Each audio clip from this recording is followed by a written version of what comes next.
You know, I don't know where the saying came from, and I don't know where I first heard it. What goes around comes around. And I think Jesus said the same thing, and he used just slightly different words. The measures you meet will be the measures you get. What goes around comes around. There was a couple who had a family, and the husband's father had gotten quite elderly. And so Dad had to move in with them. He was so old that he was a problem at the table. He drooled.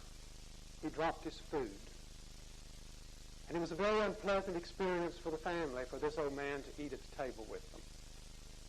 And sometimes he even dropped his plate, trying to help, and broke dishes. They decided that it was such an unpleasant experience that they would make grandfather a place and a table in the corner. So they put him a little table behind the stove in the corner of the kitchen, and they gave him a wooden bowl. And at mealtime, grandfather ate at his table behind the stove in the corner with his wooden bowl, and the rest of the family ate together at the kitchen table. Well, one afternoon, one of the kids was working on a piece of wood, and his father asked him, he said, "Son, what are you doing? What are you making?" He said, "I'm making a trough for you and Mom, so that when you get old and have to come to live with me, you'll have something to eat out of." Well, guess what happened? Grandpa moved back to the table real quick. They were helpful, considerate, solicitous, because what goes around comes around. The measures you meet are the measures you get. I guess it's an old Southern saying. It probably has to be.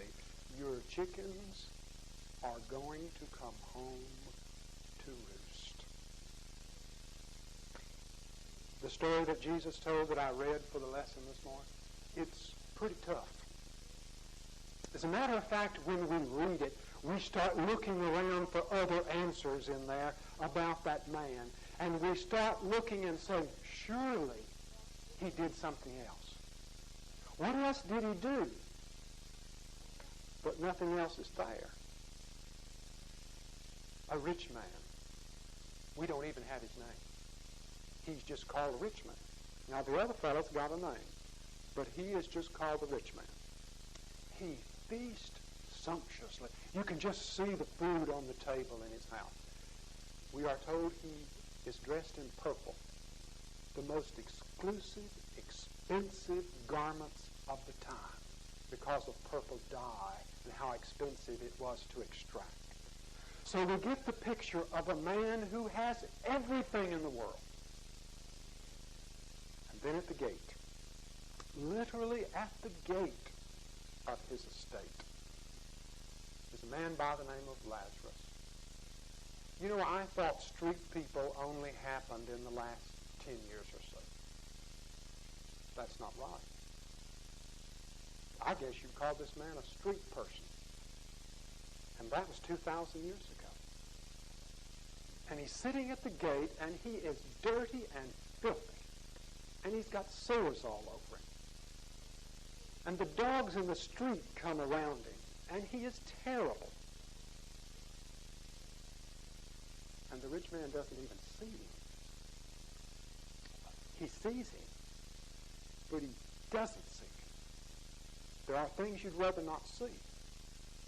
And there are things all around us that we just simply choose not to see. I do, every day. You do. But then the great equalizer comes along. Death. And the whole picture is reversed completely. And look at the words. Lazarus died.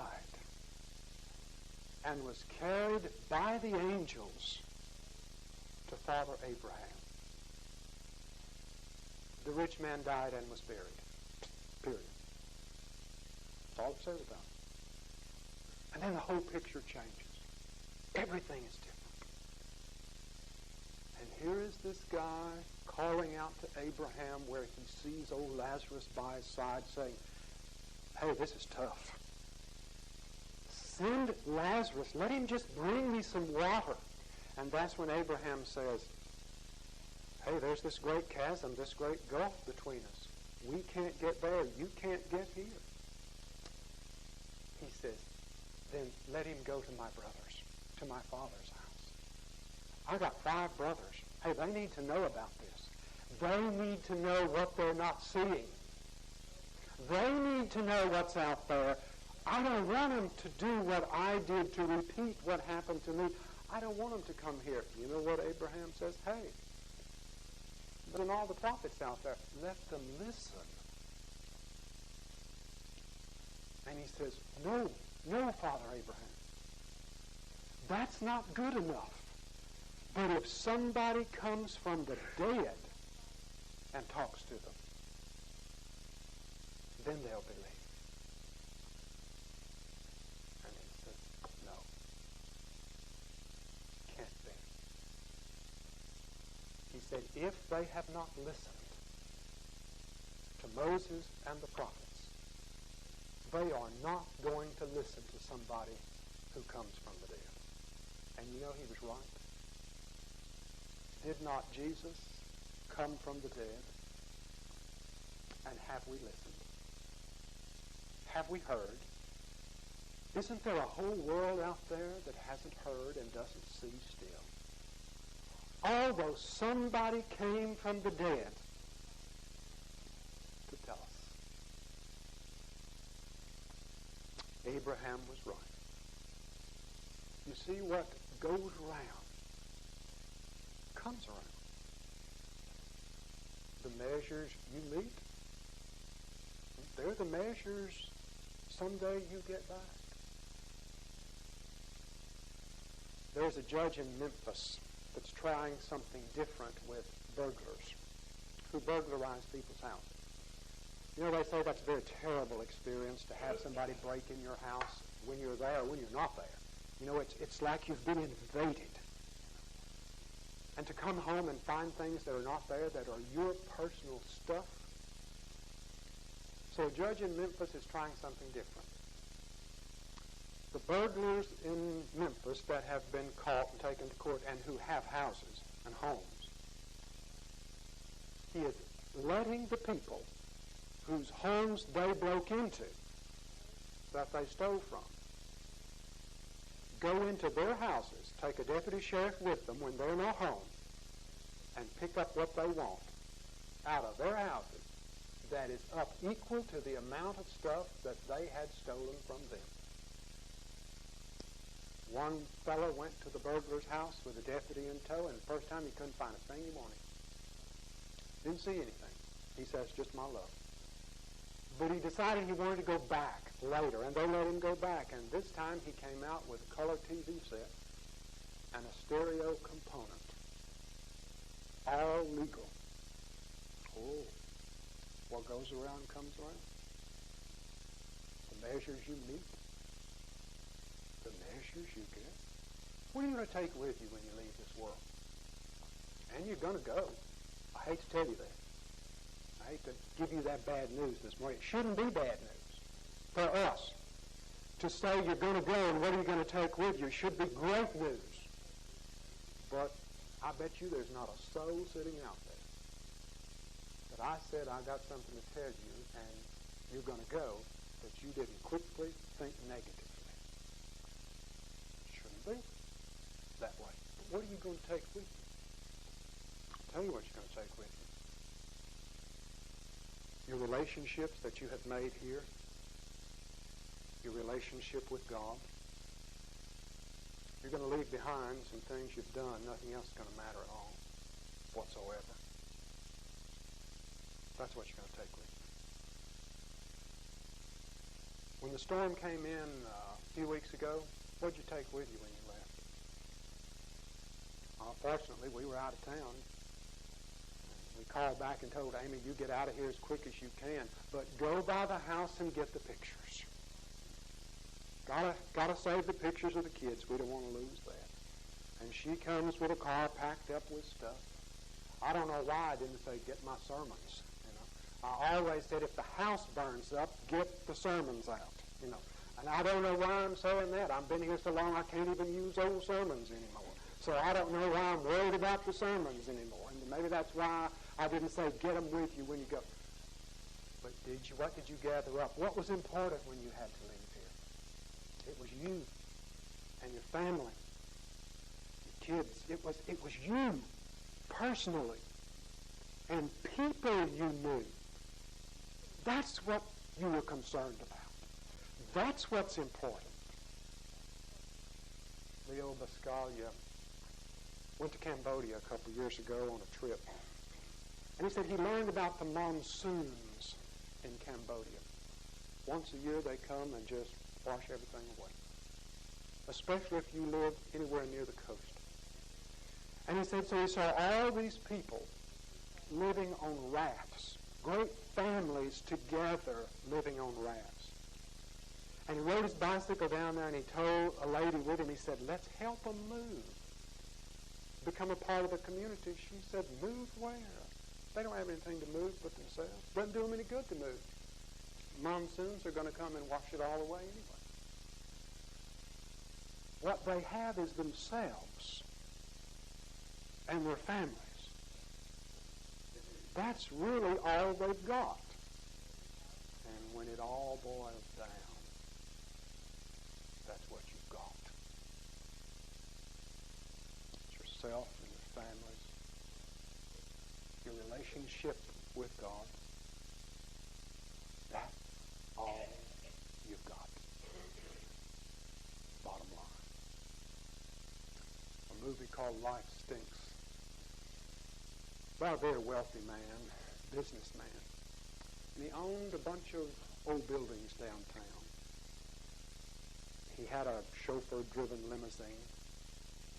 And he decided that he was going to tear all those old buildings down and build condominiums and a mall. And somebody said, what are you going to do with the people who live in them? He said, what do you mean? Nobody's living in those old buildings. They're just empty buildings. They said, yes, they are. They're full of people who have moved in to live down there. And somebody wagers with you. Bet you can't live down there 30 days. So he takes up the bet. He goes down to live 30 days down there with them, and he finds out something. Some of them are not such bad folks at all. They're down on their luck, having a rough time. He met a man, became his friend down there. One night, the man died, and the next morning was found on the sidewalk. And he noticed that nobody even stopped to see if he was dead or not. They just stepped over him and went on. But it changed his life. And he did tear the buildings down. But he built shelters in their place. In the New Communion ritual, the prayer of confession that we use says, we have not loved our neighbors, and we have not heard the cry of the needy. And when I say needy, I'm not just talking about the man who is outside the rich man's house. I'm talking about anybody who needs us for any cause. I'm talking about somebody who may just need a friend or may need an ear of a neighbor. That's what the needy means. That can be any of us, anytime. And you may not feel it's you today, but it could be you tomorrow. What goes around comes around. The measures you meet, they're the measures you get. Let me read you the words of a hymn that we sometimes sing. The voice of God is calling its summons in our day. Isaiah heard in Zion, and now we hear God say, I send to succor my people in their need. Whom shall I send to loosen the bonds of shame and greed? I hear my people crying in slum and mine and mill. No field or mart is silent, no city street is still. I see my people falling in darkness and despair. Whom shall I send to shatter the fetters which they bear? We heed, O Lord, your summons, and answer, here are we. Send us upon your errand. Let us your servants be. Our strength is dust and ashes, and our years a passing hour. But you can use our weakness to magnify your power. From ease and plenty save us. From pride of place absolve. Purge us of low desire, lift us to high resolve. Take us and make us holy. Teach us your will and way. Speak, and behold we answer. Command, and we obey. Our Father, it is hard to follow you. And it is easy not to see life around us. Open our eyes that we may see our world. Its darkness and its despair, its light and its goodness. But particularly make us sensitive to the needs about us. However small, however great.